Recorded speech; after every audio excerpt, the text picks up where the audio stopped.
There are soldiers who kick down doors. There are soldiers who drop bombs from the stratosphere. And then there are soldiers who topple governments without firing a single shot. They are the quiet professionals. They are the only unit in the United States military specifically designed to work alone, deep behind enemy lines, with no support, no extraction plan, and no rules of engagement other than to win. To the public, they are known as the Green Berets. To the Army, they are Special Forces. But to the men who wear the long tab, they are simply the regiment. The journey to join this brotherhood is not merely a test of fitness. If it were, every gym rat and marathon runner would wear the beret. It is a test of the soul.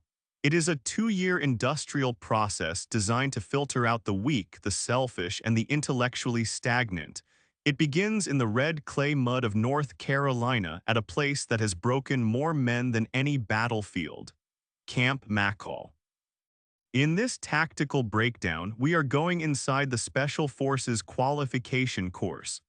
We will deconstruct the brutality of SFAS, Special Forces Assessment and Selection. We will analyze the physics of the nasty Nick obstacle course, the psychology of Team Weak, and the terrifying realism of Robin Sage, the largest unconventional warfare exercise on the planet. We are going to find out how the Army takes a standard infantryman and turns him into a diplomat, a teacher, an engineer, and a killer. The pipeline begins with a concept, the force multiplier. The primary mission of the Green Beret is unconventional warfare. This means they do not just fight, they teach others to fight. A 12-man Special Forces Operational Detachment Alpha or ODA can drop into a hostile country, link up with a local guerrilla force, and turn a ragtag group of farmers into a lethal army capable of overthrowing a dictator. To do this, a Green Beret must be smarter than he is strong. He must be a master of weapons, but also a master of culture, language, and manipulation. But before they can be trusted with that power, they must be broken. The first gate is SFAS, Special Forces Assessment and Selection. It lasts 24 days. It takes place in the pine forests of North Carolina. The attrition rate hovers between 60 and 70%. There is no screaming, there are no drill sergeants banging trash can lids. The instructors at SFAS are silent. They wear black t-shirts and sunglasses. They do not motivate you, they observe you. This silence is the first weapon. In basic training, chaos is external. In selection, chaos is internal. You are never told how far you are running. You are never told how heavy the rucksack is. You are never told when the day ends. You are simply told to move. The first phase acts as a physical filter. It is a relentless cycle of rucking, running, and calisthenics. The candidates carry rucksacks weighing between 45 and 70 pounds, not including water. They march for hours on shifting sand and hard clay. The physical standard is absolute. If you cannot run 2 miles in under 14 minutes, you go home. If you cannot ruck 12 miles in under 3 hours, you go home. But these are just the minimums. To get selected, you must dominate. The centerpiece of the physical torture is the nasty Nick. Named after Colonel Nick Rowe, a Vietnam War POW who escaped captivity, this obstacle course is legendary. It is not a playground. It is a 2-mile circuit of brutal verticality. The obstacles are designed to test upper body strength and fear of heights. The tube requires candidates to crawl through narrow concrete pipes, triggering claustrophobia. The rope climb demands they ascend 30 feet into the air on a slick rope with exhausted grip strength. The ladder is a test of nerve, climbing a swaying cargo net to the top of a tower, transitioning over a log and descending, all while muscles are trembling from fatigue. There are no safety nets. If you fall, you break. The nasty Nick filters out those who have gym muscles, but lack functional combat durability. Once the physical herd is thinned, the intellectual thinning begins. This brings us to land navigation. In the modern world, we rely on GPS. We follow the blue dot on the screen. In SFAS, technology is stripped away. The candidate is given a map, a protractor, and a compass. They are dropped into the woods known as the Hoffman Wildlands. It is a labyrinth of swamps, draws, and identical-looking pine trees. This is the STAR course. The candidate is alone. It is the middle of the night. It is raining. They must find a series of points scattered over dozens of kilometers. There is no one to help. There is no one to ask for directions. If they miss a point by 10 meters, they might as well be on the moon. The psychological pressure of being lost in the dark with a 50-pound ruck on your back, knowing that your career is ticking away with every second, crushes the mentally weak. This phase tests a critical Green Beret attribute, self-reliance. Can you solve complex problems when you are exhausted, alone, and frightened? Those who survive the STAR course move to the most critical phase, Team Week. This is where the individual is erased and the assessment shifts to social dynamics. The candidates are grouped into rosters. They are given impossible tasks. These are not tactical missions, they are physics problems involving heavy objects. They must move a contraption made of telephone poles and wheels known as the apparatus over miles of sand. They must push a jeep that has no engine. They must carry crates filled with sandbags that weigh hundreds of pounds. The equipment is deliberately designed to be awkward. It is too heavy for any one man to lift.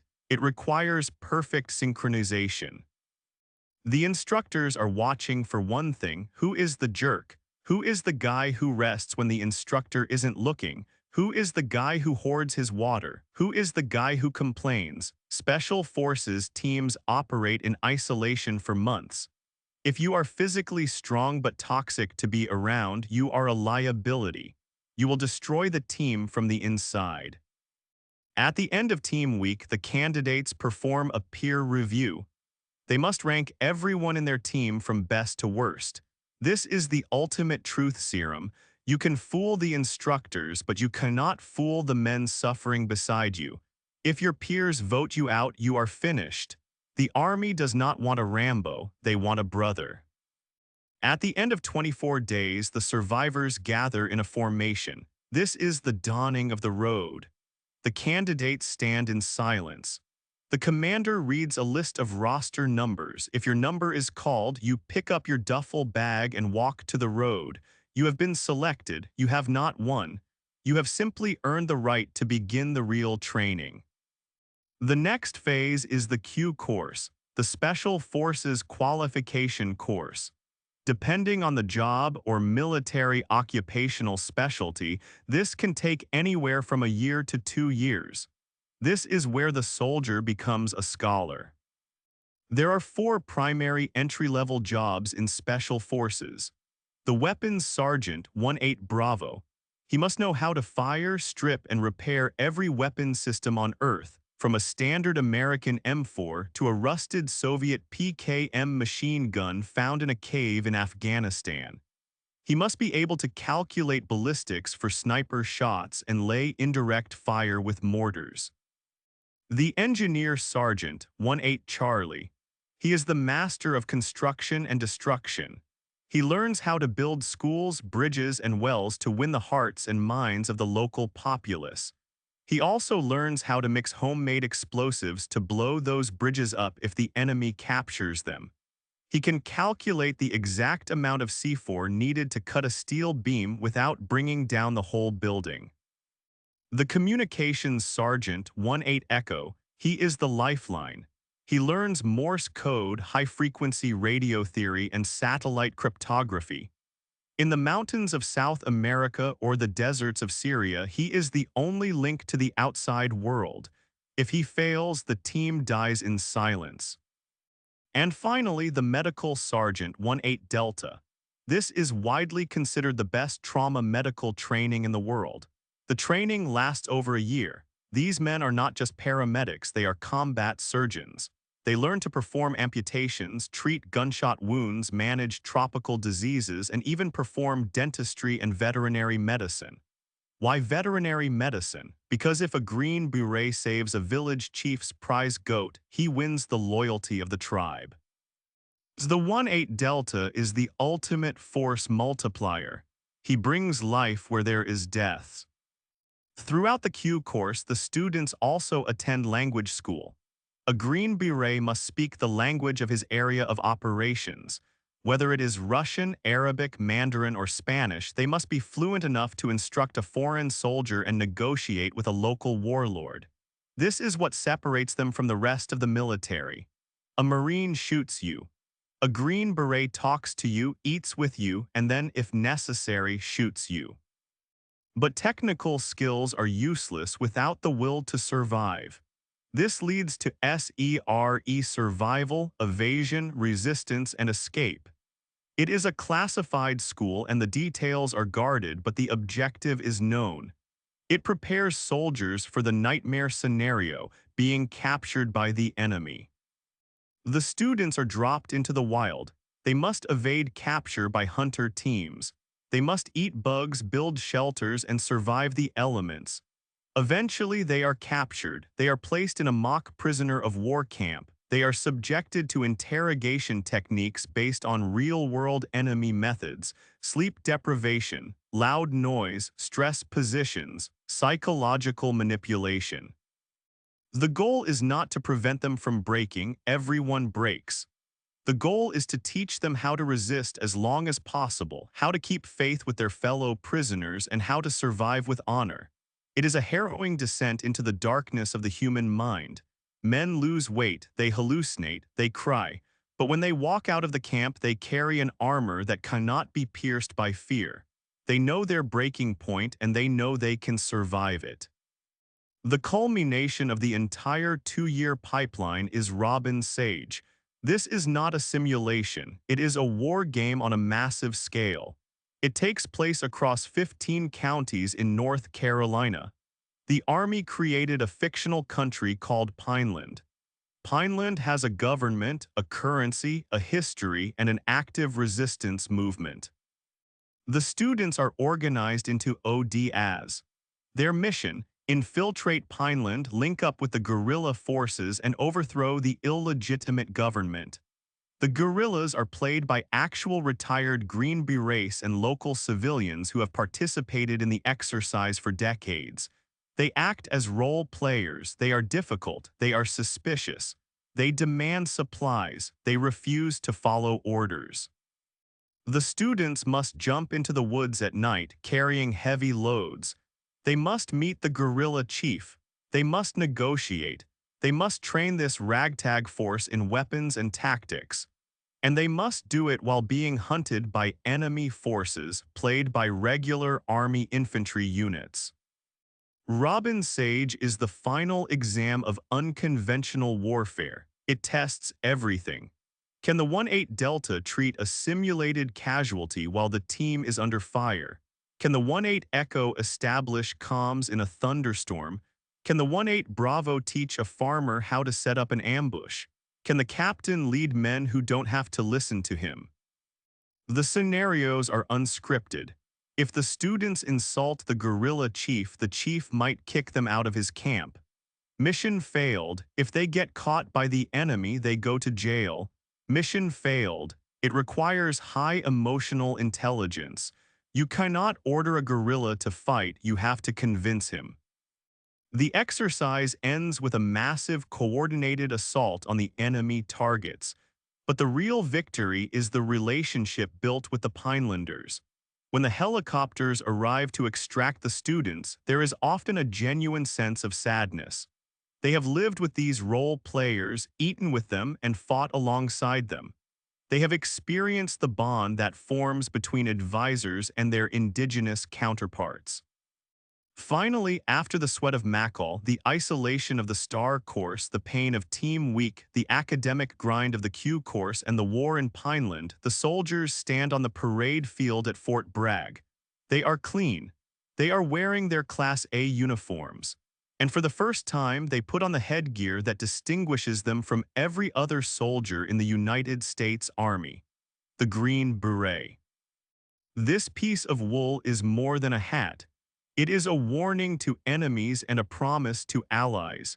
It signifies that the wearer has passed the most grueling selection process in the Department of Defense. It signifies that he is a master of chaos. But the graduation is not the finish line. It is the starting line. The new Green Beret will report to his group, whether it is the first group in the Pacific, the third group in Africa, the seventh group in South America, or the 10th group in Europe. He will be the new guy on an ODA. He will be expected to shut his mouth, open his ears, and learn from the senior sergeants who have been at war for 20 years. The life of a Green Beret is not one of fame. Navy SEALs write books. Green Berets write intelligence reports. They operate in the shadows. They deploy to countries you cannot find on a map. They grow beards. They wear local clothes. They ride horses, drive Toyotas, and hike mountains. They exist in the gray zone between peace and total war. The attrition does not stop at selection. The operational tempo is crushing. Green Berets are deployed more often than almost any other unit. They miss birthdays, anniversaries, and their children's first steps. The divorce rate is high. The physical toll is immense. Knees, backs, and shoulders are ground to dust by the weight of the ruck and the parachute landings. Yet they stay because of the man to their left and right. They stay because they believe in the mission, do oppresso liber, to free the oppressed. This pipeline from the civilian recruiter's office to the forests of Pineland is the most expensive and time-consuming training cycle in the Army. It costs millions of dollars to produce one Green Beret, but the return on investment is incalculable. A single ODA of 12 men can influence the destiny of a nation. They are the scalpel in a military of hammers. We have walked through the physical torture of the nasty Nick. We have navigated the psychological maze of the STAR course. We have seen the intellectual demands of the Q course. This is not just training. This is a transformation. The Army takes a human being and strips away the fear, the doubt, and the selfishness, leaving behind a quiet professional. If this deep dive into the Special Forces Pipeline gave you a new understanding of what it takes to wear the long tab, make sure to subscribe. We are working on a breakdown of the Delta Force selection process, the unit that recruits from the best of the best. You do not want to miss that. Leave a comment below if you think you could survive Team Week. The nasty Nick is waiting.